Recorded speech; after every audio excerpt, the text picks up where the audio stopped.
రూపుదిద్దుకుందో మరి దాన్ని పూడ్చి మన పక్క రాష్ట్రం తెలంగాణతో ధీటుగా తలసరి ఆదాయాన్ని పెంచి మరి మన రాష్ట్రానికి ఒక దిక్సూచిగా నిలిచాడు మన చంద్రబాబు నాయుడు గారు. మరి ఈనాడు ఒక్క అవకాశం అని ఆనాడు ఆ ఒక్క అవకాశం ఏమిటో ఆ భ్రమలో పడిపోయారు మీరు అంతా. ఆ ఒక్క అవకాశం ఏమీ లేదు. ఒకటేమో కోడికత్తి, రెండోదేమో వాళ్ళ బాబాయిని హత్య చేసి వివేకానంద రెడ్డి గారిని అధికారంలోకి వచ్చిన జగన్ ఏం చెప్పాలి దాని గురించి?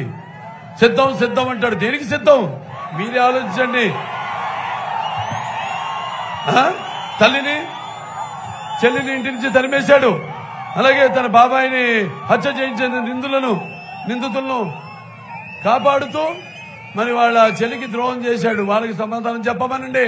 వాళ్ళకి సిద్ధమని చెప్పండి, వాళ్ళకి సమాధానం చెప్పండి. మనకు కాదు సిద్ధమని చెప్పడం. అలాగే వచ్చిన వారం రోజుల్లో సిపిఎస్ రద్దు చేస్తానని మరి కల్లిపొల్లు కబుర్లు చెప్పి అధికారులను మోసం చేశారు. వాళ్ళకి సమాధానం చెప్పమనండి.